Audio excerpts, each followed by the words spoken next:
사랑하는 새벽나라 친구들, 여러분과 금요일 말씀을 나눌 김동환 전도사입니다. 오늘 말씀을 통해 예수님의 사랑을 기억하는 하루가 되길 바랍니다. 저는 예전 가수들의 노래를 좀 좋아하고 자주 듣는 편인데 1990년대 후반에 나왔던 G.O.D라는 그룹의 어머님께라는 노래가 있습니다.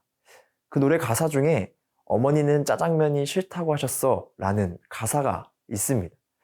이 가사의 뜻은 말 그대로 어머니가 짜장면이 싫다는 뜻이 아니라 집이 가난했었기 때문에 본인은 안 먹고 아들을 더 챙겨주기 위한 어머니의 거짓말이었습니다.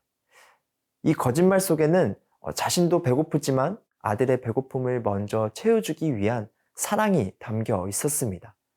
사실 지금 동일한 상황 속에서 저에게 같은 선택을 하라고 한다면 선뜻 수락하는 것에 망설임이 있지 않을까 싶습니다. 누군가 강요하는 것도 아니고 그 선택을 하지 않는다고 하여 상황이 더 어려워지는 것도 아니기 때문이죠. 오늘 말씀에도 대가를 통해 생명을 살린 한 인물이 등장합니다. 말씀을 통해 우리는 긍휼의 마음을 통해 대가를 지불하고 룻과 그녀의 기업을 얻음으로 그들을 안고 갔던 보아스의 모습을 보게 됩니다. 오늘 말씀의 제목은 값을 치른 사랑입니다. 오늘의 말씀은 룻기 4장 7절에서 12절입니다. 옛날 이스라엘에는 재산을 사주거나 교환할 때 모든 것을 확증하기 위해 한쪽 사람이 신발을 벗어 상대방에게 주었습니다. 이것이 이스라엘의 계약법이었습니다. 그리하여 그 친척이 보아스에게 자네가 사게 하며 신발을 벗어주었습니다.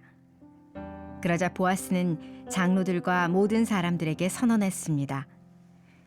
내가 엘리멜렉과 기럨과 말론의 모든 재산을 나오미에게 산 것에 대해 여러분이 오늘 증인입니다. 내가 또한 말론의 아내인 모압 여자 룻을 내 아내로 사서 그 죽은 사람의 이름으로 유산을 이어갈 것입니다. 그리하여 그 이름이 그 형제 가운데서나 그의 성문에서도 없어지지 않게 할 것입니다. 오늘 여러분이 그 증인입니다. 그러자 장로들과 성문에 있던 사람들이 다 말했습니다. 여호와께서 당신 집에 들어올 그 여자를 이스라엘의 집을 세운 라헬과 레아처럼 되게 하시기를 바랍니다. 또 당신이 에브랏에서 잘 되고 베들레헴에서 이름을 떨치기 바랍니다. 여호와께서 그 젊은 여자와 당신에게 주실 그 씨를 통해 당신의 집안이 다말이 유다에게서 낳은 베레스의 집안처럼 되기를 바랍니다. 오늘 본문의 배경이 되는 당시 이스라엘에는 계약을 할 때에 현대와 같은 법적 서류나 증명할 수 있는 시스템이 없었습니다. 그래서 계약이 완료됨을 확인하기 위한 독특한 관습이 있었습니다. 바로 법적 효력이나 증명이 필요한 거래가 있는 순간에 자신의 신발을 상대방에게 건네주는 것이었습니다. 오늘 본문에서도 엘리멜렉 친척이 보아스에게 자신의 신발을 벗어서 주는 장면이 나옵니다. 오늘 본문 8절에서 9절의 말씀입니다. 그리하여 그 친척이 보아스에게 자네가 사게 하며 신발을 벗어 주었습니다. 그러자 보아스는 장로들과 모든 사람들에게 선언했습니다. 내가 엘리멜렉과 기럨과 말론의 모든 재산을 나오미에게 산 것에 대해 여러분이 오늘 증인입니다. 이때 벗어주는 신발은 그에게 권리를 넘겨주는 의미를 가지고 있습니다. 이를 통해 보아스는 엘리멜렉이 가지고 있던 룻과 그 가문의 재산을 되찾을 수 있는 법적 권리와 의무를 가져오면서 엘리멜렉의 이름과 유산이 이스라엘 계보에서 사라지지 않도록 합니다. 보아스는 룻을 위해서 자신의 유익을 포기하며 무너지던 집안을 다시 세웠던 것입니다. 사랑하는 새벽나라 친구들, 보아스가 본문에서 행했던 거래는 특별했습니다. 본인이 지고 가지 않아도 되었던 책임이었고 본인에게 유익보단 희생이 되는 결정이었습니다. 함께 거래를 했던 친척은 자신의 유산에 손해가 있을까봐 땅을 포기하고 신발을 건네줍니다. 하지만 보아스는 룻을 위해 그 가문의 계보가 이스라엘에서 끊기지 않도록 땅을 산 것입니다. 보아스는 룻을 향한 긍휼의 마음이 있었습니다. 자신의 손해로 인하여 한 사람의 소망이 끊어지지 않도록 했습니다.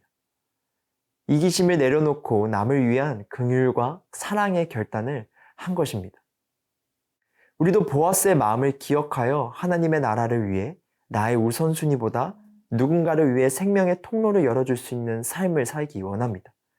지금 당장의 손해가 있더라도 그것이 하나님의 나라를 세워가는 귀한 믿음이자 결단임을 기억하며 살아가는 우리 새벽나라 친구들이 되기를 소망합니다.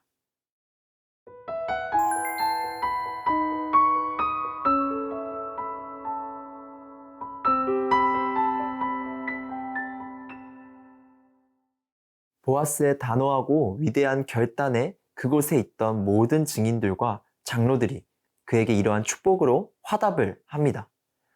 이방 여인인 룻이 이스라엘 집을 세웠던 라헬과 레아처럼 되길, 그리고 보아스의 가문이 유다 가문을 이었던 베레스의 집처럼 번성하기를 축복한 것입니다.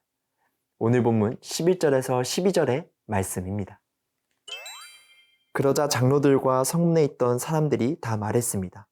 여호와께서 당신 집에 들어올 그 여자를 이스라엘의 집을 세운 라헬과 레아처럼 되게 하시기를 바랍니다. 또 당신이 에브라렛에서 잘되고 베들레헴에서 이름을 떨치기 바랍니다. 여호와께서 그 젊은 여자와 당신에게 주실 그 씨를 통해 당신의 집안이 다말이 유다에게서 낳은 베레스의 집안처럼 되기를 바랍니다.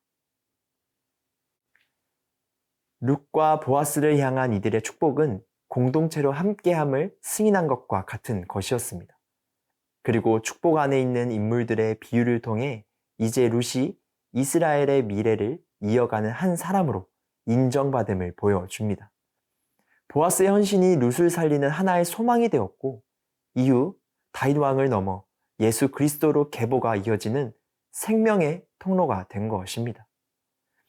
사랑하는 새벽나라 친구들, 보아스가 했던 결단은 룻을 살리는 것을 넘어 이스라엘의 역사를 잇는 생명의 통로가 됩니다.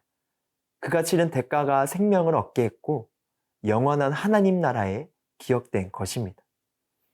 여러분, 우리도 이렇게 대가를 통해 생명을 얻은 사람들입니다. 바로 예수님을 통해서 얻은 것이죠. 예수님께서 자신의 생명으로 값을 치르신 그 대가로 우리는 하나님의 자녀라는 이름을 가지게 되었습니다. 그 은혜를 잊지 않고 우리 또한 보아스와 예수님처럼 누군가의 소망을 이어주는 사람이 되었으면 좋겠습니다. 내 욕심을 포기하지 못하고 유익만을 따라가다 이 은혜를 놓지 않았으면 좋겠습니다.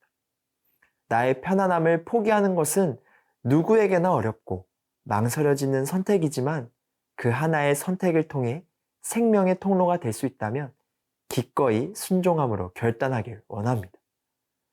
순종함으로 나아갈 때 하나님께서는 우리에게도 놀라운 영광과 회복을 주실 것입니다.